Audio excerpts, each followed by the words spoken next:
Amados irmãos e irmãs, paz e bem. Hoje, dia 29 de junho, a igreja celebrava, até um tempo atrás, nesta data exata, a festa dos apóstolos São Pedro e São Paulo. Esta solenidade foi transferida para o domingo seguinte.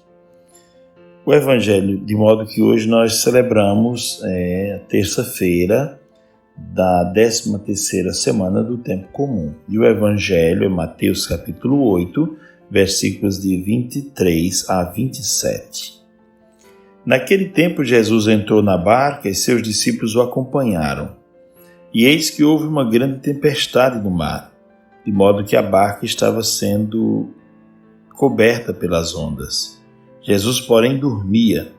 Os discípulos aproximaram-se e o acordaram, dizendo: Senhor, salva-nos, pois estamos perecendo. Jesus respondeu: Por que tendes tanto medo, homens fracos na fé? Então, levantando-se, ameaçou os ventos e o mar, e fez-se uma grande calmaria. Os homens ficaram admirados e diziam: Quem é este homem que até os ventos e o mar lhe obedecem? Palavra da salvação, glória a vós, Senhor. Na verdade, o texto fala de uma grande tempestade.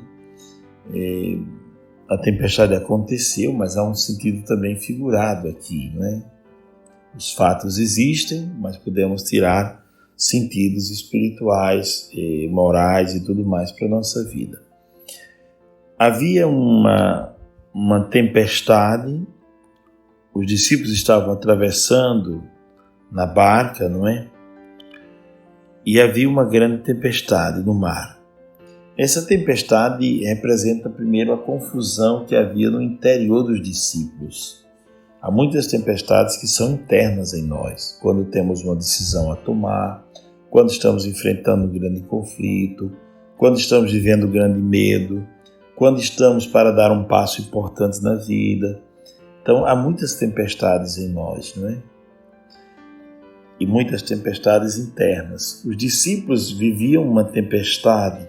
Passar de uma margem a outra significava deixar o seu lugar cômodo para ir a outra margem, para evangelizar os pagãos.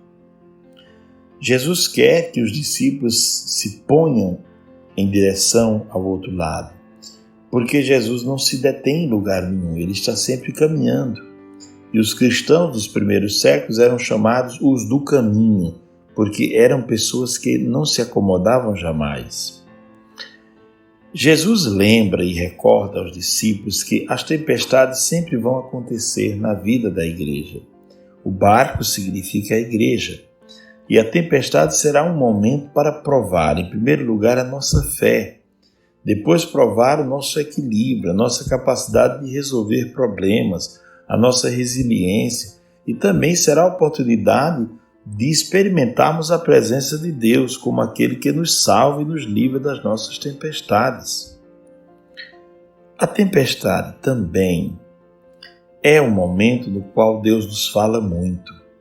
Deus nos fala na doença, nos fala no sofrimento, nos fala no momento em que morre alguém da nossa família. Deus tem muita coisa a nos dizer e nos fala muito na morte também de um parente amigo.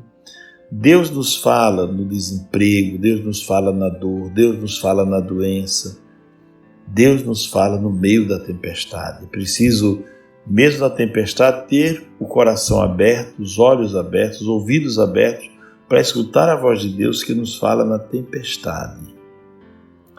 Depois é interessante também interpretar a tempestade como um rito de passagem, essa travessia. Não é fácil viver os ritos de passagem, de travessia, de deixar o lugar onde nos sentimos tranquilos para ir a uma outra margem que não nos dá ou não nos oferece a mesma tranquilidade. Vivemos durante a vida muitos ritos de passagem. O primeiro momento doloroso é quando a criança tem, por exemplo, que ir para a escola. Primeira vez, o primeiro dia, ela não quer ir, ela chora, porque ela não se sente preparada para aquele convívio em comunidade. Esse é um rito de passagem.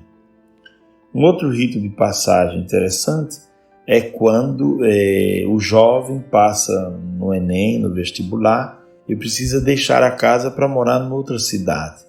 Não é um rito fácil passar de uma vida dentro de casa, cômoda, onde os pais cuidam de tudo, para ir para um outro ambiente, não é uma coisa fácil. Um outro rito de passagem também delicado é o rito de passagem do matrimônio, porque embora haja muito amor entre as duas pessoas, mas há também muitos medos.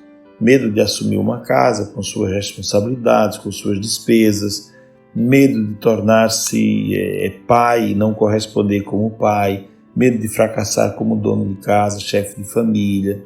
Então são ritos e ritos de passagem que nós vivemos ao longo da vida e não são fáceis, porque um rito de passagem é quase sempre acompanhado de uma tempestade, porque estamos tranquilos onde estamos e não sabemos como vamos estar do outro lado, quando acabarmos de fazer a travessia.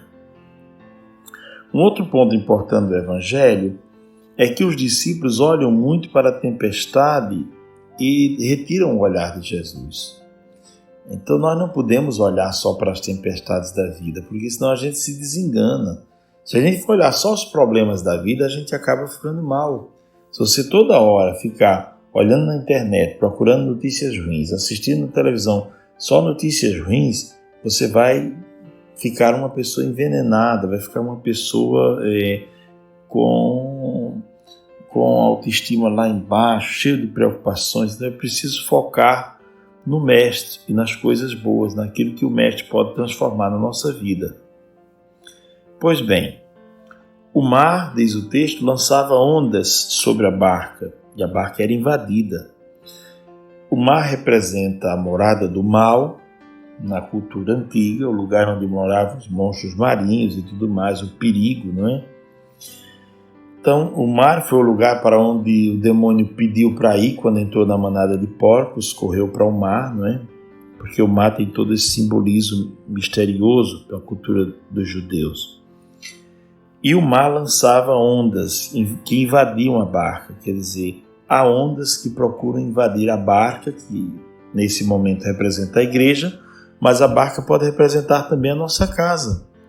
E o mar procura invadir a nossa casa. Através da internet, através da televisão, através das más amizades, das más companhias dos filhos, o mar procura invadir a barca. Procura lançar-se ou lançar as mãos dentro da barca. E o desejo é um só, é afundar a barca.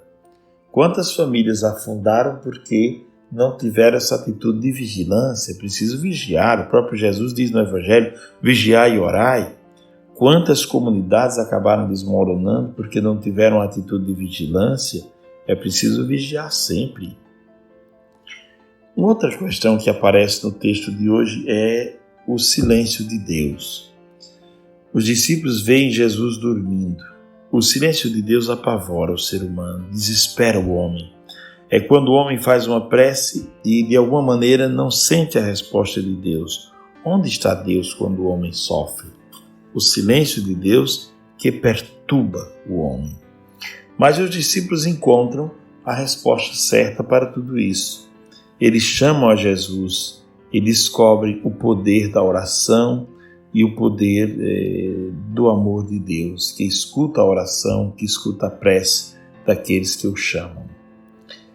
A tempestade é acalmada, inclusive as tempestades internas, o não querer atravessar para outro lado, o não querer assumir a vida de adulto, o não querer emancipar-se, o não querer evoluir. Essas tempestades são superadas. E no final, quando a tempestade é superada, eles ficaram admirados e diziam: quem é este homem que até os ventos e o mar lhe obedecem? Só Deus é capaz de acalmar a tempestade. Quais são as tempestades que estão hoje apavorando seu coração, a sua casa? Quais são as tempestades que apavoram a convivência de família? Quais são as tempestades que apavoram ou desmantelam seu ambiente de trabalho ou seu ambiente eclesial? Quais são as tempestades? É preciso lançar todas essas tempestades ao olhar de Deus e sob a proteção de Deus. Que o Senhor nos dê hoje a graça de um dia bem vivido na sua santa e divina presença. Abençoe-vos o Deus que é todo-poderoso, Pai, Filho e o Espírito Santo. Amém. Tenham todos um ótimo dia, paz e bem.